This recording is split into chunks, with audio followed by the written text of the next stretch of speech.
Chapitre 12, probabilité dédiée aux classes de 4e. Séance 2, probabilité d'événements contraires. On va commencer par une activité rituelle, utile pour la suite de ce chapitre. Donc, je vous laisse 5 minutes pour faire cette activité. Correction. Donc, première question. Donner l'écriture décimale de 38 centièmes. Alors, on va prendre le numérateur et on va écrire 38,0. Comme on divise par 100, on va rendre ce nombre plus petit. Et on va déplacer la virgule de 2 rangs parce que 100 est composé de 2 zéros. Donc je déplace la virgule de 2 rangs et j'obtiens 0,38. Donc l'écriture décimale de 38 centièmes est 0,38. 38 centièmes. Donner l'écriture décimale de 9/25e. Alors, comme on a vu, c'est quand même plus facile de diviser par 100 puisqu'on déplace la virgule de 2 rangs. Donc on voudrait faire la même chose ici. Donc on voudrait que le dénominateur soit sur 100. Et on s'aperçoit que 100 est un multiple de 25, il y est 4 fois. Or, si on multiplie par 4 un dénominateur, on va le multiplier aussi par 4 au numérateur, parce qu'on ne changera pas son quotient. Donc c'est ce que nous allons faire. 25 fois 4, 100, 9 fois 4, 36. On obtient 36 centièmes, soit 0,38. Arthur a lancé 25 fois un dé et a obtenu 8 fois le nombre 6. Quelle est la fréquence d'apparition du 6? Bien, on voit que le 6, il est arrivé 8 fois. 8 fois parmi combien de fois? 8 parmi 25. Donc la fréquence est 8/25e. Et 8/25e donne un nombre décimal égal à 0,32, que l'on peut écrire sous la forme d'une fraction, 32 centièmes. Et 32 centièmes, c'est aussi 32%. D. Théo vient de lancer un dé et a obtenu le nombre 6. Il affirme que s'il relance le dé, il a moins de chances d'obtenir le 6 qu'un autre nombre. Non, c'est pas vrai. Le 6 reste toujours sur le dé. Donc si je relance encore mon dé, j'ai aussi la possibilité de retomber sur un 6. Donc non, il y a autant de chances d'obtenir le 6 au deuxième lancer.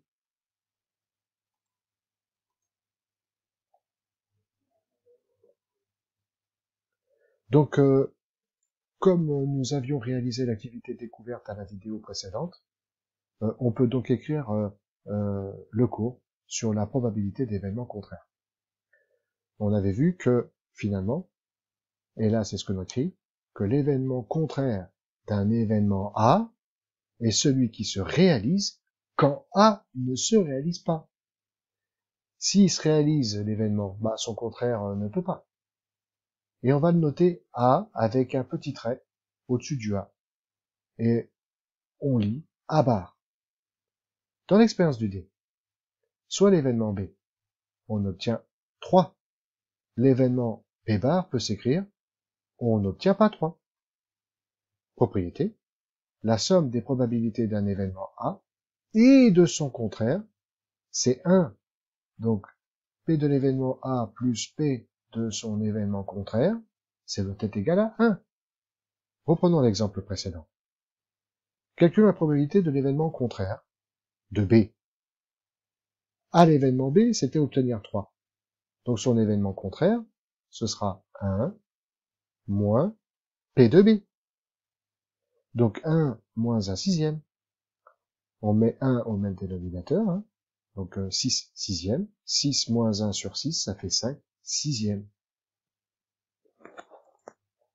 Exercice numéro 8.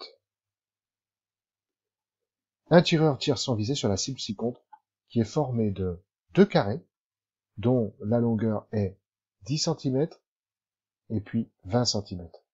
Et on considère qu'il ne rate pas sa cible. Déterminer la probabilité qu'il marque 100 points et ensuite en déduire la probabilité qu'il ne marque pas de points. Je vous laisse 5 petites minutes pour le faire. C'est parti.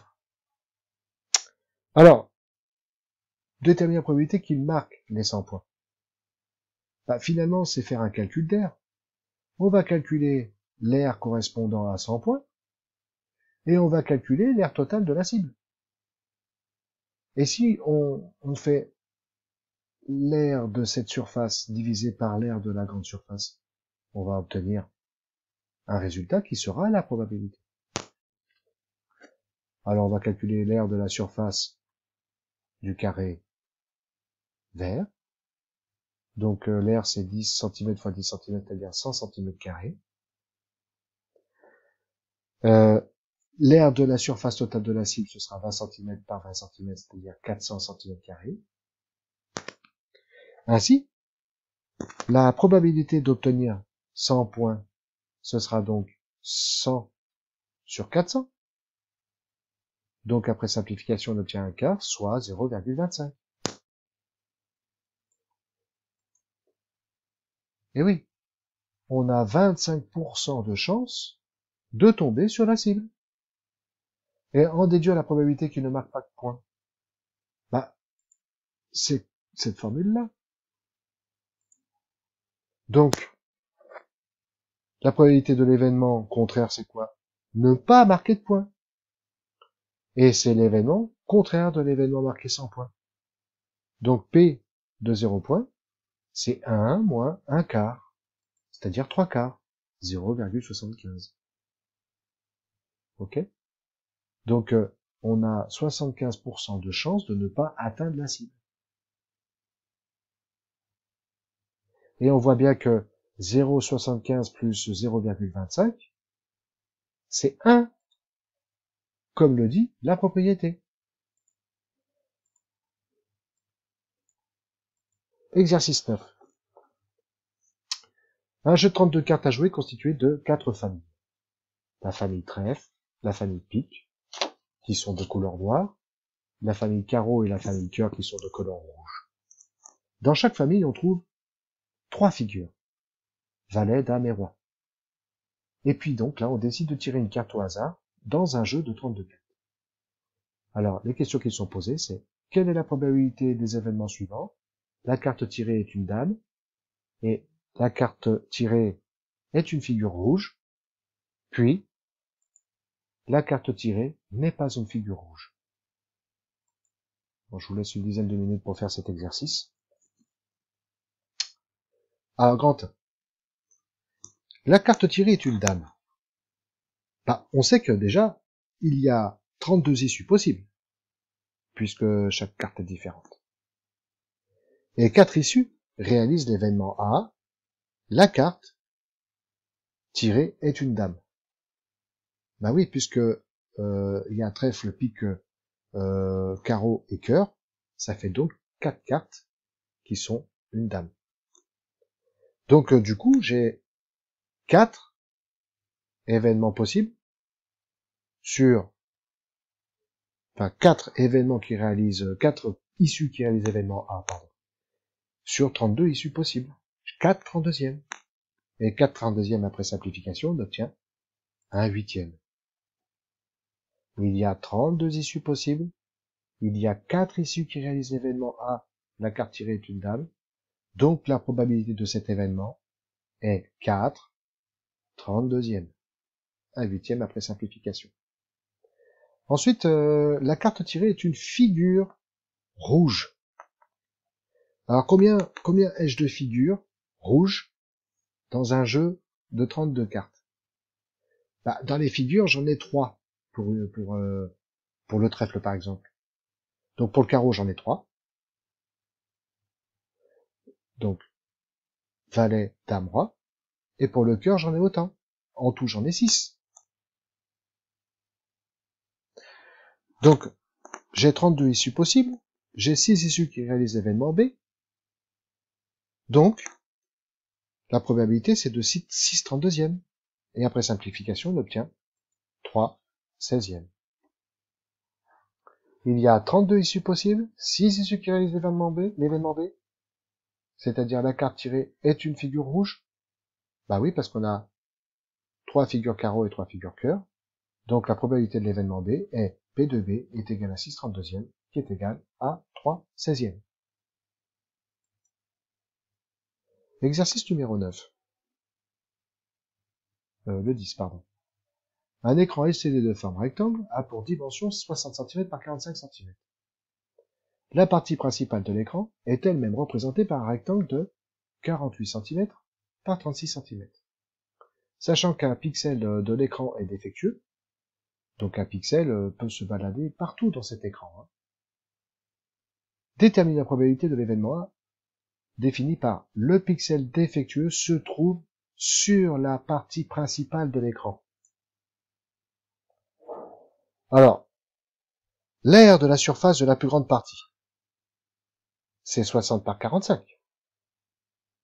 L'aire de la surface de la partie purement LCD, c'est 48 par 36.